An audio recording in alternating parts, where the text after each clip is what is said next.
Faltan 26 días para las elecciones federales y desde que inició el proceso en septiembre pasado, la violencia se ha hecho presente y al menos 90 políticos han sido asesinados, entre ellos precandidatos, alcaldes, exalcaldes, regidores y dirigentes partidistas.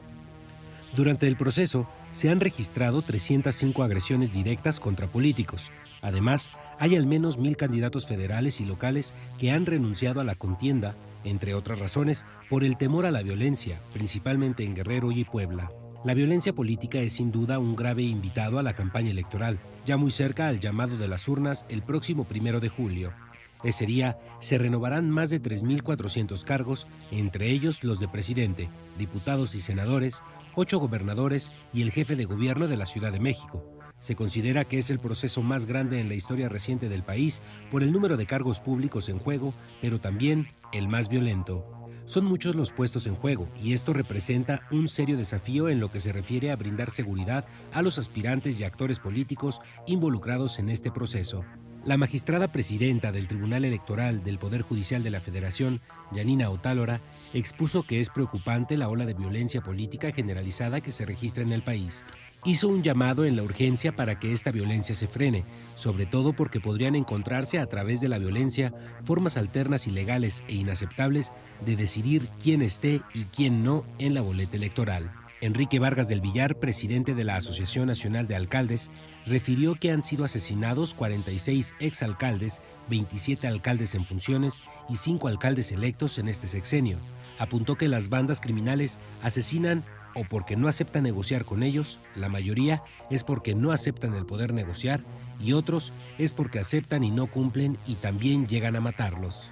En los últimos 8 meses, 305 agresiones se han registrado en contra de los políticos y sus familiares, un fenómeno que compromete a la gobernabilidad democrática y a la competitividad futura del país, señaló el director de la consultoría ETELECT, Rubén Salazar.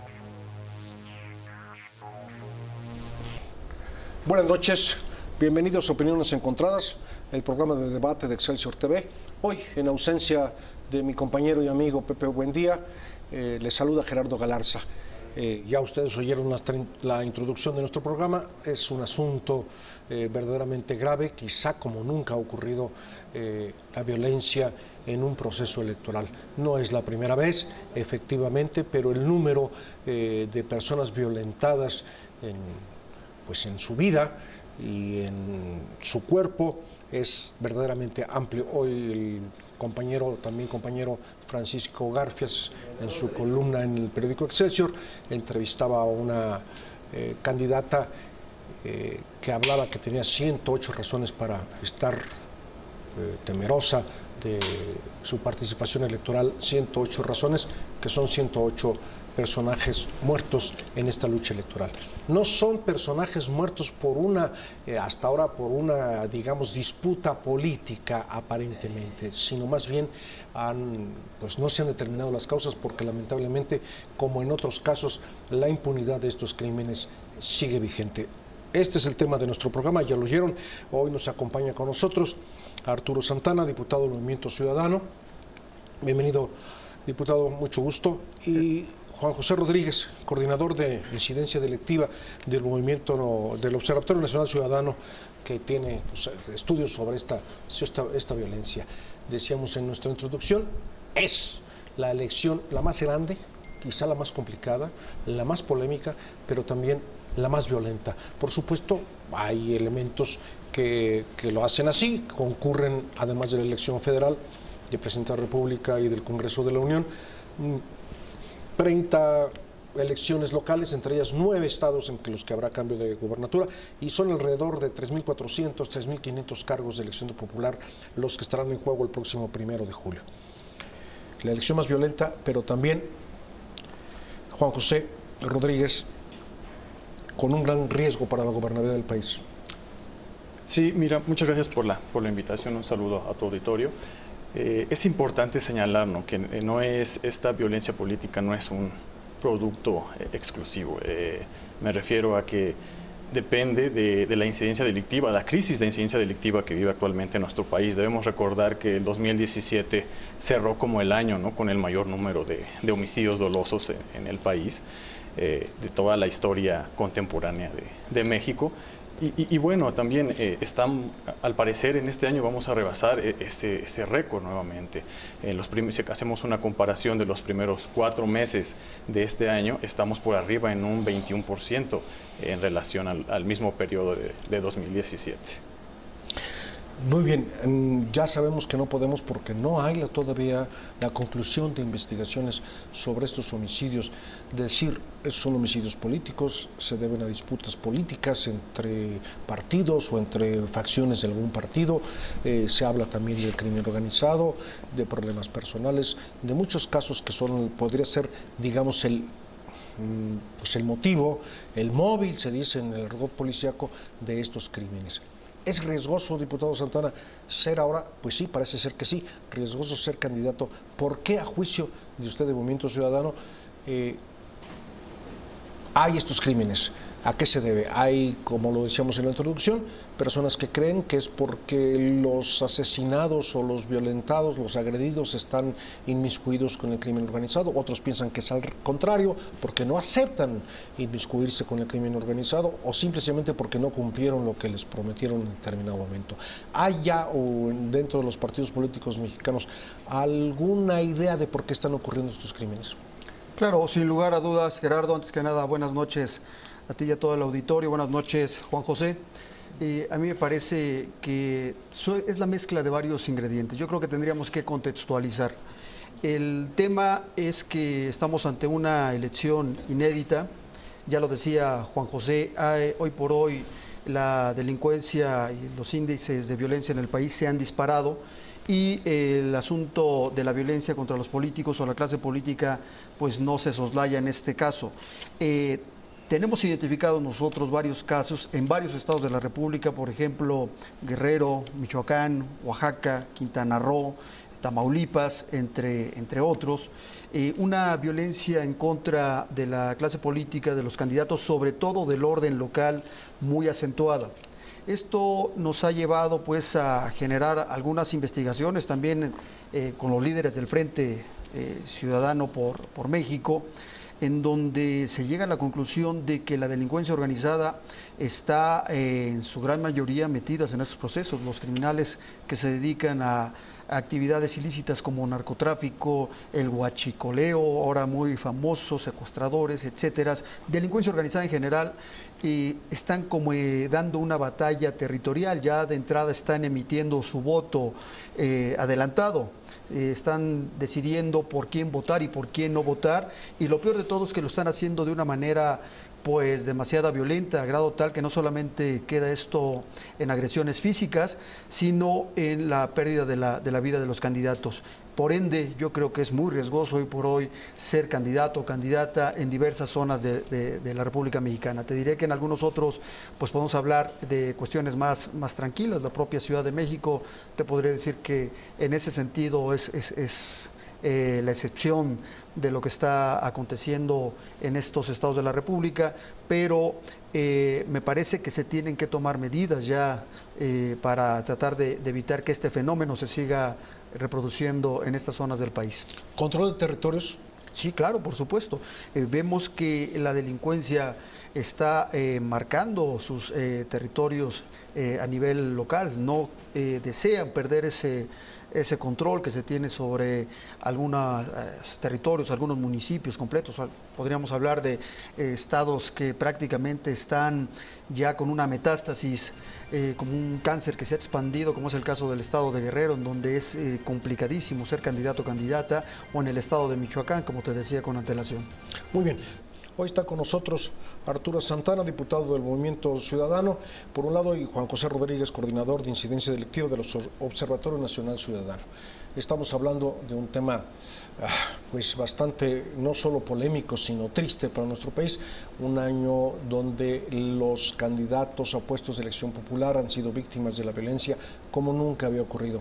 Quizá no ha habido un asesinato de un político de mucho renombre o a un cargo muy importante como fue en el caso de Luis Donaldo Colosio en 1994, pero hablábamos en el corte y lo decimos abiertamente, nosotros tenemos nuestras propias cuentas cada quien y van de los 90 hasta los 112 personajes relacionados con la política asesinados a partir de septiembre que iniciaron el actual proceso electoral como candidatos o dirigentes políticos, en fin, gente involucrada en el proceso electoral. Esto es una cifra muy, muy alta, lamentablemente, pues parece ser, pues es un candidato a regidor, es un candidato a alcalde de un municipio pequeño, pero finalmente son vidas humanas que se pierden.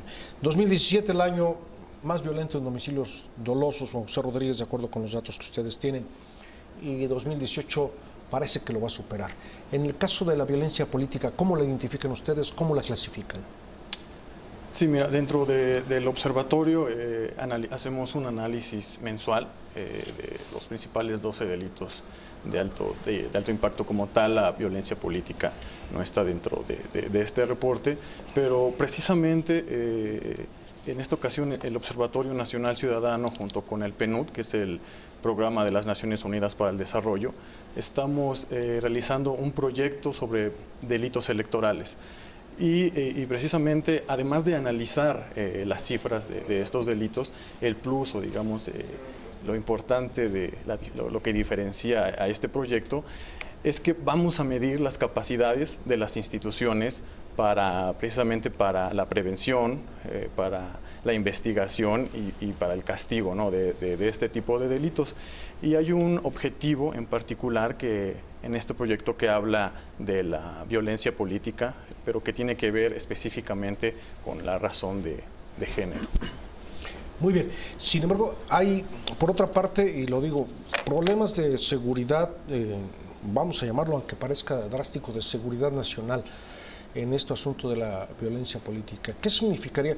Y posturas diferentes de los propios, por ejemplo, los candidatos presidenciales que aceptan o no aceptan la seguridad del Estado mexicano durante sus campañas. ¿Qué significa el que, y bueno, y Guerrero, que citaba el diputado, que han pedido por lo menos 30 candidatos a diferentes puestos de elección popular en Guerrero, han pedido la vigilancia, para decirlo bruscamente, popularmente, el auxilio de guaruras al Estado mexicano para cuidarlos durante su actividad política? ¿Qué significa esto? El hecho, por un lado, el riesgo que significa ser candidato, por otro lado, el riesgo para el Estado mexicano, el que en algún candidato importante para el país sufra una agresión, o bien lo que estamos viviendo, que aunque no son nombres muy importantes, son 110 en promedio, vidas de mexicanos perdidas.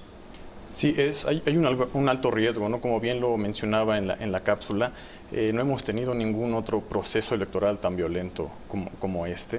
O sea, 112 asesinatos en lo que va del actual proceso desde el 8 de septiembre, ¿no?, hasta la fecha, de los cuales 28 han sido precandidatos, 15 candidatos y 69 ya en un cargo político. Y bueno, de estos 95 han sido hombres y 17 mujeres, ¿no? El fin de semana las últimas 2 candidatas fueron asesinadas en Oaxaca y en el estado de Puebla. Y bueno, aquí hay un dato también importante, también se mencionaba en la cápsula, van más de 1000 decesos, es decir, de renuncias, sí, por parte de candidatos, ¿no?, específicamente 1001, en donde una tercera parte han sido en cargos federales y las otras 2 terceras partes en cargos municipales y diputaciones locales, ¿no? Entonces, las principales razones, según instituciones electorales, han sido precisamente el miedo contra el crimen organizado y por razones personales. Entonces, estamos a un mes, poco menos de un mes de que se celebren las elecciones federales, encabezados por supuesto por la elección presidencial.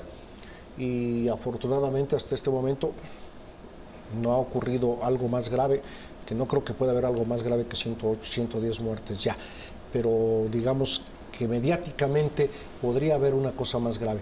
Es necesario que el Estado mexicano garantice la seguridad, por ejemplo, de los candidatos presidenciales, y los candidatos presidenciales deban someterse a un protocolo de seguridad implementado por el Estado mexicano. Creo que sí es importante, ¿no? Repito, no se había visto este nivel de violencia nunca antes en nuestro país. Bien mencionaba, no solo es específico, ¿no?, de algún estado o de algún partido político.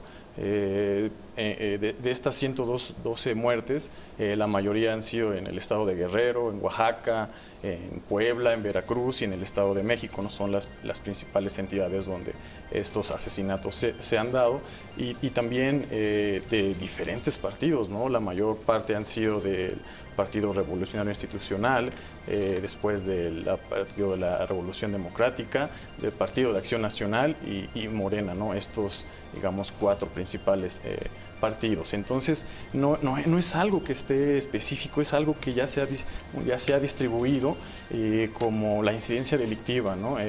Ya la mayor parte de las entidades, antes teníamos puntos muy focalizados, ¿no?, de delincuencia, de incidencia delictiva. Ahora ya no, ahora ya está en todo el territorio, y creo que hay algo muy importante que mencionaban, en donde hay territorios que realmente ya están en poder del crimen organizado, ¿no? Ya las autoridades ya no son quienes están gobernando en esos lugares. Para seguir con el tema, después del corte, diputado Santana, se la dejo así. Los políticos generalmente, mediáticamente, buscan, pues yo no acepto, no tengo por qué protegerme, no debo nada, no quiero protección. Sin embargo, ese riesgo no solamente lo corren ellos en su persona, también es un riesgo para la propia gobernabilidad que está obligado el Estado mexicano.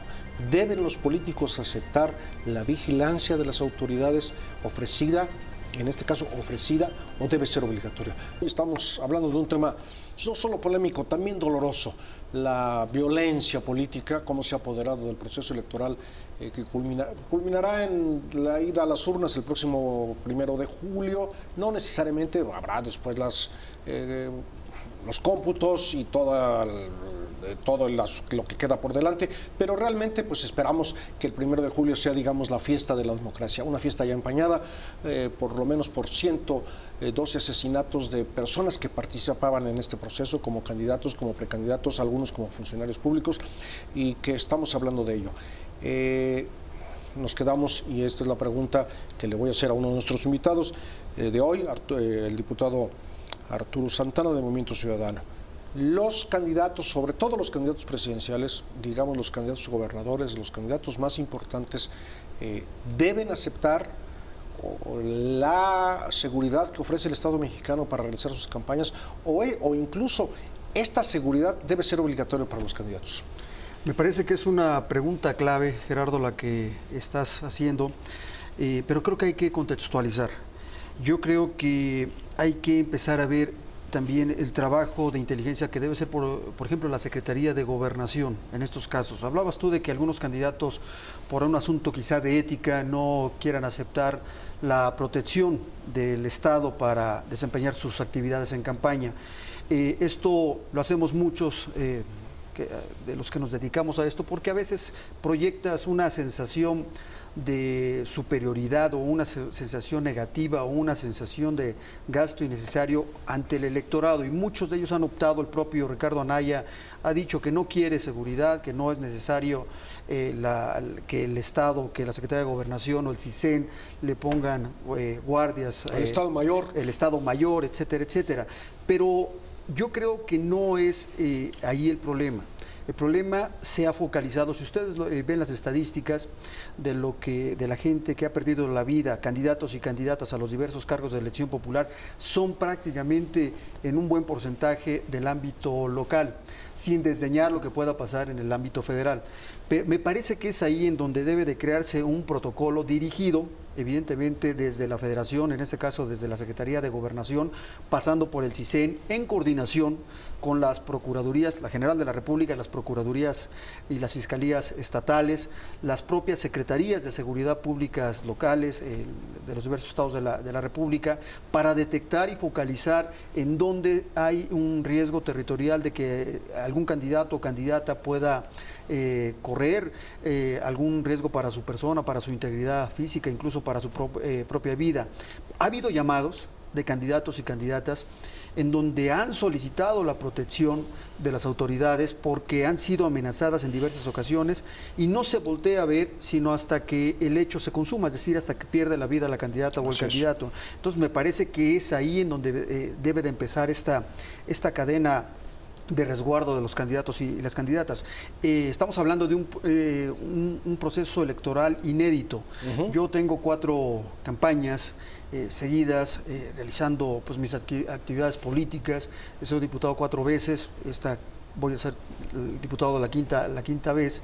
En esta quinta ocasión no tenemos esa necesidad, pero hay estados en la República Mexicana en donde sí debe de haber esa coordinación, deben de activarse o reactivarse programas especiales de protección a las candidatas y los candidatos, y más cuando la candidata o el candidato de cualquier nivel, a cualquier cargo de representación popular, haya recibido amenazas y ésta lo haya denunciado. Incluso a veces no le hacen caso en las autoridades locales y lo denuncian ante los medios de comunicación, y ni aún así se toman las medidas precautorias necesarias y te repito, se voltea a ver solamente cuando se pierde la vida. Si tú me preguntas en concreto, ¿deben aceptar los candidatos la seguridad?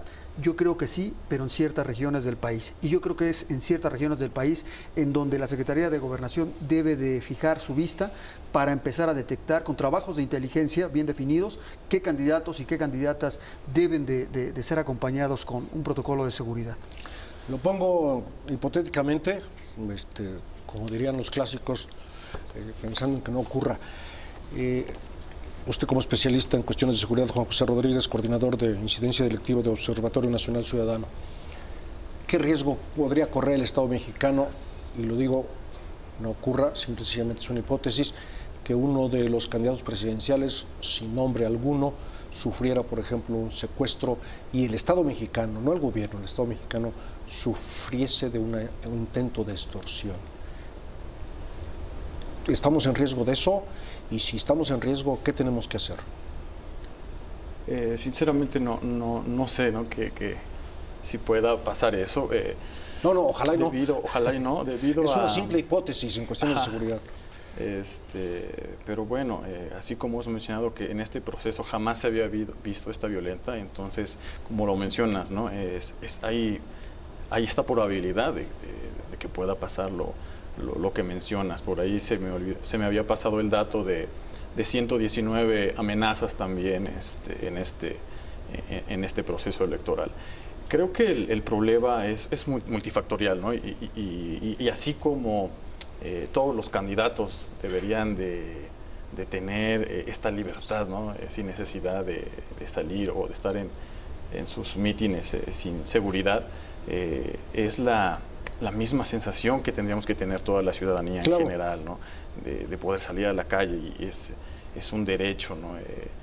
Entonces, y es algo que no lo tenemos. Hemos visto que desde esta llamada guerra contra el narcotráfico, en 2006 es cuando la violencia se ha incrementado, y repito, ya hay territorios que no tenemos. El crimen organizado no solo ya tiene el negocio de la droga, se ha diversificado, ¿no? Ahora ya, como lo mencionabas, es el huachicoleo, secuestro, extorsión, trata de personas, muchísimos negocios ilícitos, ¿no? En este afán por ampliar, y no solo en negocios, sino también en territorio. Entonces, creo que menciono, la solución va más allá, ¿no? Entonces, te podría dar varias opciones tal vez de lo que se podría empezar a hacer. Una de ellas es precisamente, hay objetivos prioritarios desde el sexenio anterior que se han detenido a la gran mayoría, pero ¿qué sucede? Detienes a uno y puedes seguir delinquiendo desde la cárcel. O sea, tiene básicamente el mismo poder como si estuviera fuera.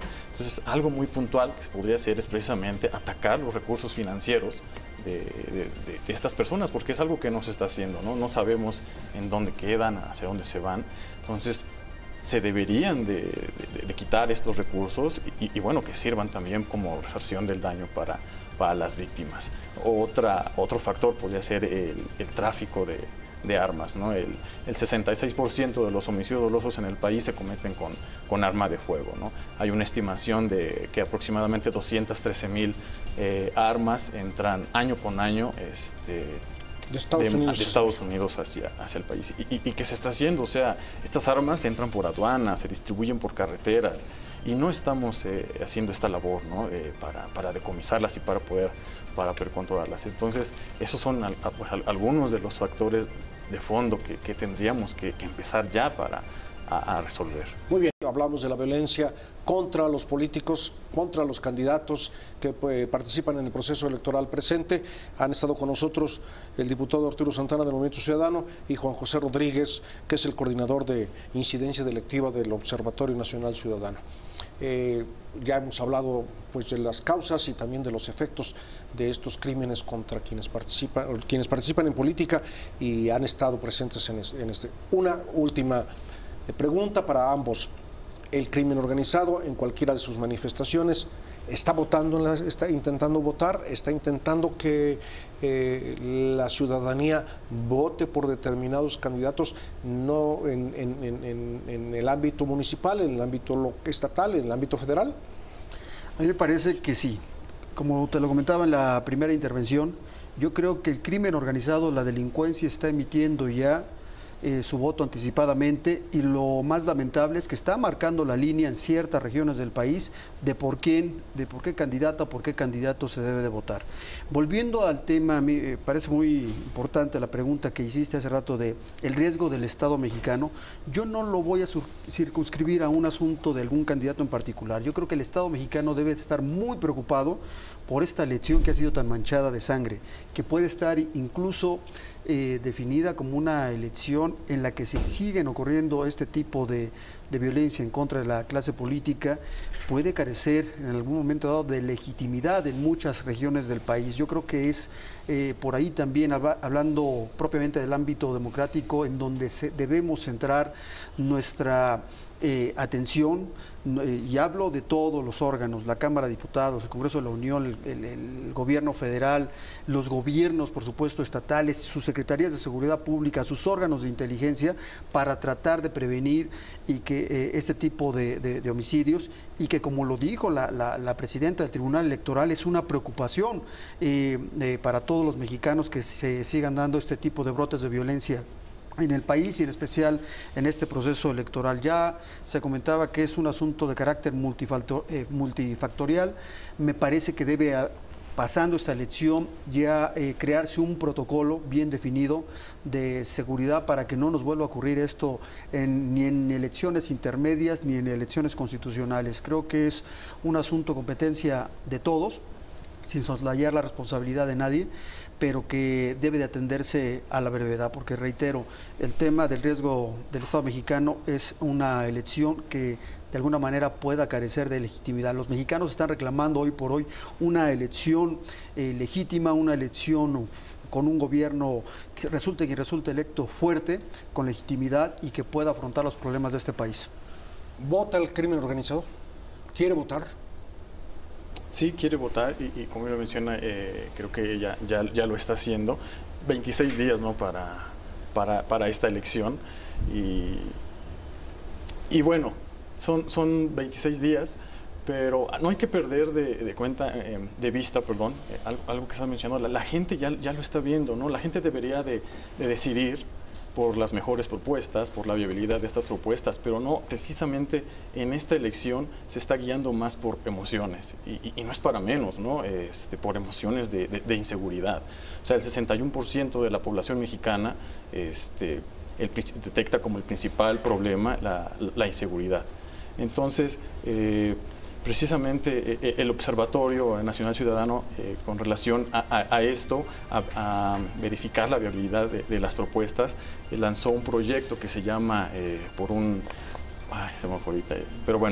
lanzó este proyecto, en el cual es una plataforma en donde se van a analizar las propuestas de los candidatos, ¿no? Lamentablemente, de los 50 candidatos entre las 9 gubernaturas y los 4 de la presidencia, solo 32 aceptaron participar en esta plataforma, ¿no? Bueno, se nos acaba el tiempo y yo creo sacar una conclusión rápidamente. Atrás de esto hay un fenómeno que se llama impunidad, y la impunidad no debe prevalecer en los crímenes contra los políticos, no debe prevalecer con los crímenes contra ningún ciudadano del tamaño que sea el crimen, ¿sí? Estamos en Opiniones Encontradas. Terminamos hoy en este programa, se nos acaba el tiempo. Mañana estaremos a la misma hora por Excelsior TV. Aquí los esperamos y muchas gracias por su atención. Buenas noches.